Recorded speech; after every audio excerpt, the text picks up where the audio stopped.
खबर महाराष्ट्र के से है, जहां जालना और औरंगाबाद में इनकम टैक्स की कार्रवाई में अकूत संपत्ति का पता चला है। इस छापेमारी में 390 करोड़ रुपए की संपत्ति काले धन का पता चला है। इसमें से 58 करोड़ रुपए नकद हैं, तो वहीं 16 करोड़ रुपए के सोने के गहने बरामद किए गए हैं। साथ ही इनकम टैक्स ने हीरे मोती और 300 करोड़ की बेहिसाब संपत्ति को भी बरामद किया है। 1 से 8 अगस्त तक इनकम टैक्स की यह कार्रवाई की गई और इस छापेमारी में 260 अधिकारी और कर्मचारी लगाए गए थे, जबकि 120 गाड़ियों का इसमें इस्तेमाल किया गया था।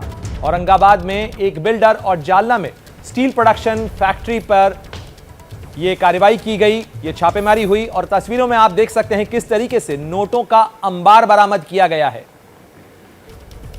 करीब 58 करोड़ रुपए का नकद बरामद किया गया है। कई मशीनों की मदद से इस नकदी की गिनती हुई, जिसमें यह पता चला कि करीब 58 करोड़ रुपए का कैश रखा गया था। 500 रुपए के नोट में यह कैश का अंबार जमा किया गया था। आप देख सकते हैं किस तरीके से नोटों का पहाड़ कहा जा सकता है इसे। इतना नकद रखा हुआ था और करीब 32 किलो सोना भी बरामद किया गया है। महाराष्ट्र के जालना और औरंगाबाद में यह कार्रवाई की गई। आयकर विभाग की यह कार्रवाई थी। 1 से 8 अगस्त तक छापेमारी की गई है और इस छापे के अंदर करीब 390 करोड़ रुपए की संपत्ति बरामद की गई है, उसका पता चला है।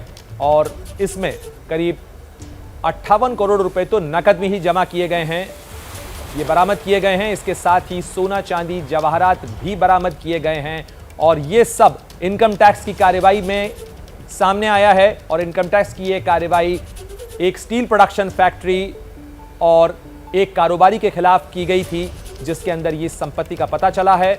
और इस कार्रवाई के अंदर इनकम टैक्स ने करीब 260 अधिकारी और 120 गाड़ियों का इस्तेमाल किया। तो आप अंदाजा लगा सकते हैं कि कितनी बड़ी ये कार्रवाई होगी। करीब 7 दिन तक ये कार्रवाई लगातार चलती रही।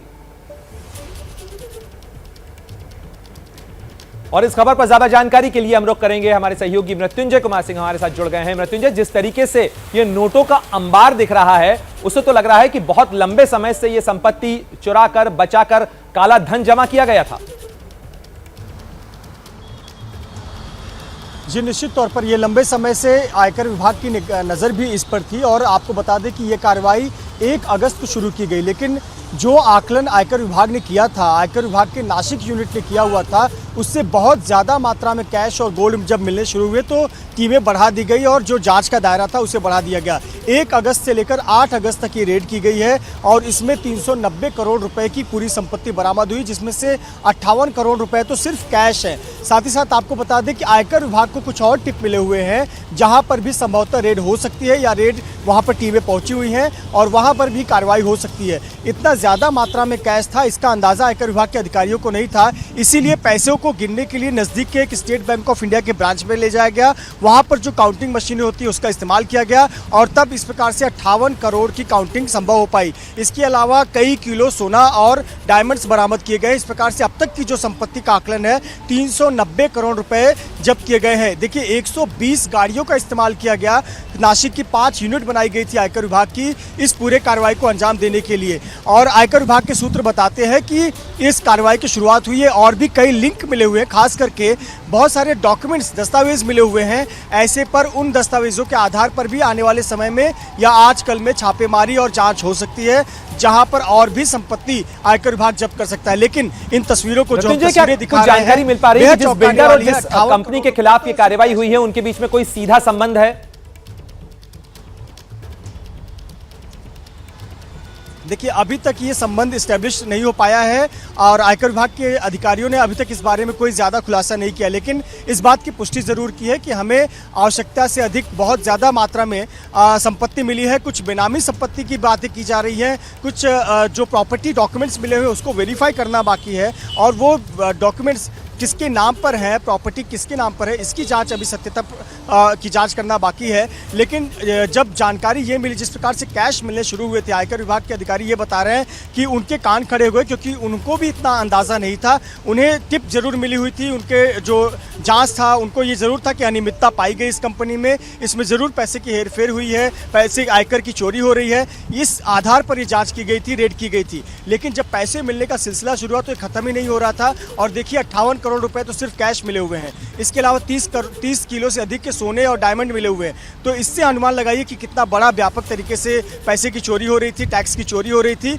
इस प्रकार की कार्रवाई की गई है। अब आयकर विभाग के अधिकारी जो हैं आगे की समीक्षा करेंगे कि ये प्रॉपर्टियां किसके नाम पर है, इनका क्या संबंध है, जो डेवलपर है या अन्य व्यापारी इंडस्ट्रियलिस्ट हैं इनका क्या संबंध है, किनके नाम पर प्रॉपर्टीज़ है और इसका स्रोत क्या है। इनका तमाम आकलन और जांच जो है वो आयकर विभाग के अधिकारी करेंगे। लेकिन जिस प्रकार से हम तस्वीरें दिखा रहे हैं ये बेहद चौंकाने वाला है कि जालना के इंडस्ट्रियलिस्ट के पास से लगभग 390 करोड़ रुपए की संपत्ति जब्त की गई। मृत्युंजय, क्या कुछ जानकारी मिल पा रही है कितने ठिकानों पर ये छापेमारी की गई?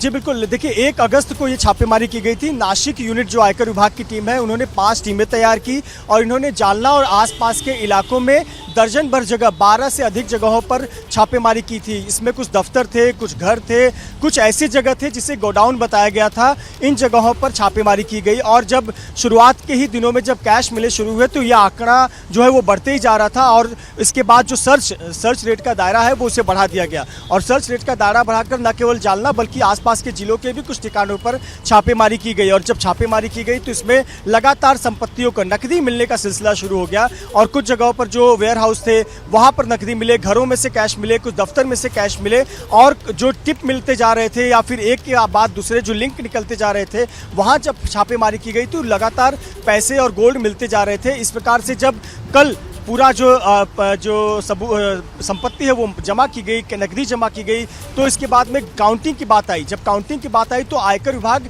नासिक ब्रांच के बाद इतनी मशीनें नहीं थी कि इसकी काउंटिंग संभव हो पाए। तो इसके लिए नज़दीक के state bank of India branch को समय दिया गया और वहाँ पर 12 घंटे का समय मांगा गया कि लगभग 13 घंटे तक पूरी काउंटिंग हुई। मशीनों का इस्तेमाल बैंक में किया गया और फिर लगातार काउंटिंग के बाद ये स्पष्ट हुआ कि 58 करोड़ तो सिर्फ कैश हैं। इसके अलावा 30 किलो से अधिक के गोल्ड हैं, इसके अलावा हीरे मोती भी हैं, डायमंड्स मिले हुए हैं।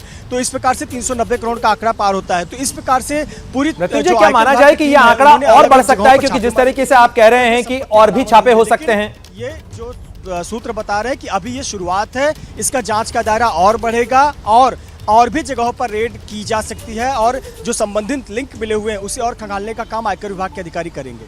जी महत्वपूर्ण बात कह रहे हैं मृत्युंजय आप। तो ऐसा लग रहा है कि 390 पे ये फिलहाल आंकड़ा रुकने वाला नहीं है, लगता है कि आंकड़ा और बढ़ सकता है जिस तरीके से छापेमारी की तैयारी इनकम टैक्स कर रहा है।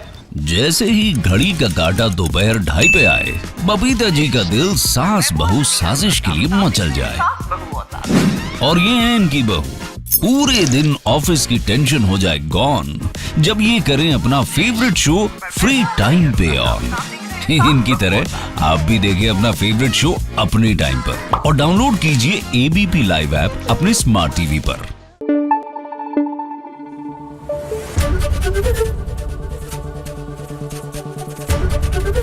एबीपी न्यूज आपको रखे आगे।